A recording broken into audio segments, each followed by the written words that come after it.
नमस्कार दोस्तों। तो कैसे हैं आप लोग? उम्मीद करता हूँ आप सभी अच्छे होंगे। आज हम बात करेंगे निर्वाचन आयोग के बारे में। निर्वाचन आयोग क्या है, कैसे है, इसके बारे में पूरी डिटेल की बात करेंगे और इसके साथ में हम बात करेंगे कि किस प्रकार से निर्वाचन आयोग के बारे में क्वेश्चन आते हैं। हाल ही में हुई नेट एग्ज़ाम और विभिन्न प्रतियोगी परीक्षाओं में अगर हम बात करते हैं तो ज़रूर निर्वाचन आयोग से क्वेश्चन ज़रूर देखने को मिलता है। ठीक है, हम बात कर रहे हैं यूजीसी नेट के सिलेबस के अकॉर्डिंग भारतीय संविधान के संदर्भ में जो निर्वाचन आयोग है उसकी बात करेंगे। आप सिलेबस में जो भारतीय संविधान वाली जो यूनिट है उससे आप इसको मिला लीजिए। राजनीति विज्ञान जब का जो नेट का सिलेबस है उसमें हम इसको देखेंगे।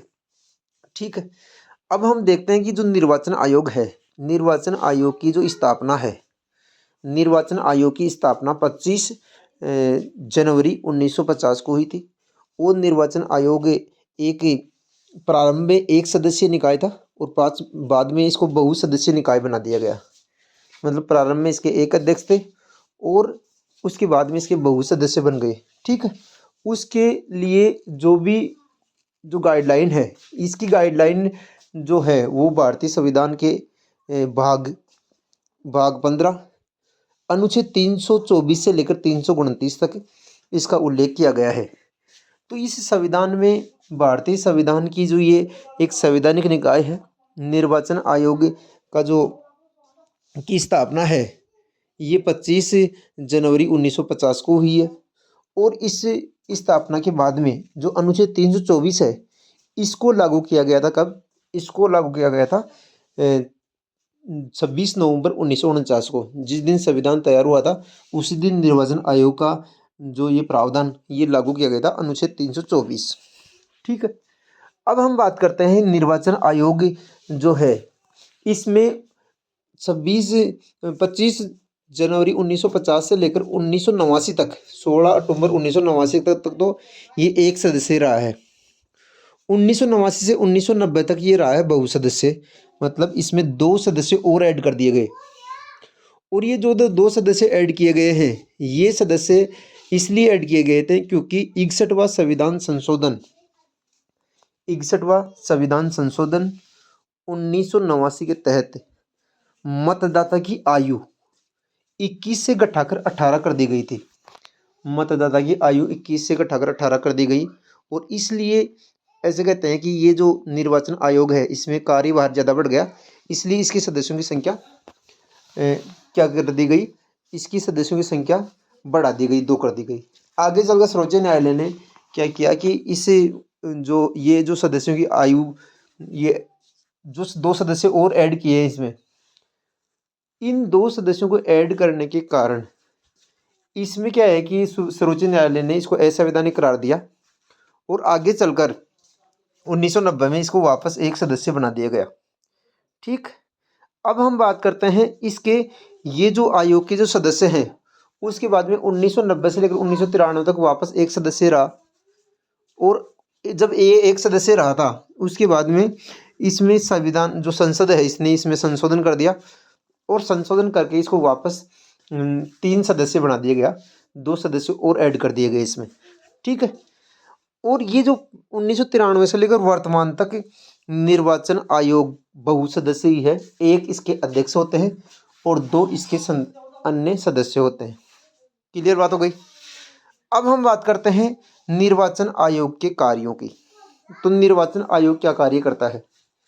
निर्वाचन आयोग के जो कार्य हैं, ये निर्वाचन आयोग प्रत्यक्ष रूप से चुनाव करवाता है।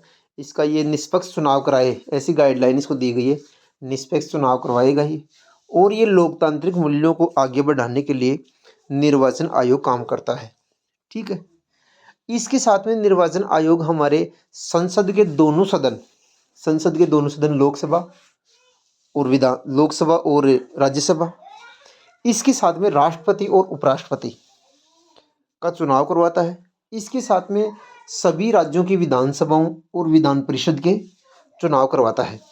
ठीक है, यह चुनाव 2 प्रकार से करवाता है, एक तो प्रत्यक्ष चुनाव और एक अप्रत्यक्ष चुनाव। जो प्रत्यक्ष और अप्रत्यक्ष चुनाव होते हैं उनको ये जो हमारी जो दो पद्धति है इसमें, चुनाव पद्धति, आगे बात करेंगे हम चुनाव पद्धतियों के बारे में। चुनाव पद्धति में कुछ चुनाव होते हैं जो डायरेक्ट चुनाव होते हैं, और कुछ चुनाव होते हैं वो इनडायरेक्ट चुनाव होते हैं।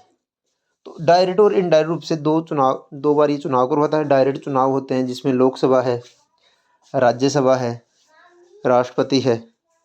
डायरेक्ट चुनाव में लोकसभा और विधानसभा और जो हमारे पंच, सरपंच और इनके जो चुनाव होते हैं ये डायरेक्ट चुनाव होते हैं। इनमें जो निर्वाचन आयोग है ये लोकसभा और विधानसभा के चुनाव डायरेक्ट करवाता है, और इनडायरेक्ट ये चुनाव करवाता है किसके? ये इनडायरेक्ट चुनाव करवाता है राष्ट्रपति के, उपराष्ट्रपति के, राज्यसभा के सदस्यों के और विधान परिषद के सदस्यों के चुनाव इनडायरेक्ट रूप से करवाता है। ठीक है। इसके अलावा निर्वाचन आयोग का ये कार्य है कि निर्वाचन आयोग राजनीतिक दलों का पंजीकरण करता है, उनको मान्यता प्रदान करता है, उनको चुनाव चिन्ह प्रदान करता है, और चुनाव चिन्ह के साथ में ये उनको निर्वाचन आयोग जो राजनीतिक दल है उनकी कैसे वो इलेक्शन लड़ेंगे, कैसे कौन किसका क्या चुनाव होगा, ये सारे जो कर्तव्य है वो निभाता है निर्वाचन आयोग। तो हमने देखा कि ये जो निर्वाचन आयोग है ये इसके कार्य है। आगे के वीडियो में ये तो गया बेसिक इंट्रोडक्शन इसका। अब आगे के वीडियो हम बात करेंगे कौन कौन से मतलब दल हैं, कौन कौन से इनकी योग्यता है, इनकी बात करेंगे आगे वाले वीडियो में।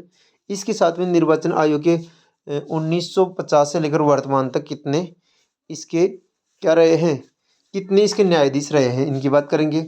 जनप्रतिनिधि अधिनियम 1951 की बात करेंगे। इसके साथ में हम बात करेंगे कि ये कौन सी धाराओं में किस किस के चुनाव होते हैं, इनकी बात करेंगे। और लास्ट में हम बात करेंगे कौन से इसके क्वेश्चन है, कैसे क्वेश्चन इस टॉपिक से पूछे गए हैं, इन सब की बात करेंगे। तो आज हमने इस छोटी से वीडियो में इसकी ब्रीफ को देखा है, मतलब निर्वाचन आयोग के ब्रीफ को देखा है, क्या इसका ब्रीफ है और कैसे निर्वाचन आयोग का स्ट्रक्चर की बात आज इस वीडियो में हमने की है। आगामी वीडियो में हम बात करेंगे कि किस प्रकार से इसके अध्यक्ष और इसके जो सदस्य हैं वो कब कैसे हुए, इनकी बात करेंगे। तो निर्वाचन आयोग के ये बेसिक इंट्रोडक्शन के बारे में कोई भी आपका डाउट हो तो कमेंट कीजिए। नमस्कार, धन्यवाद।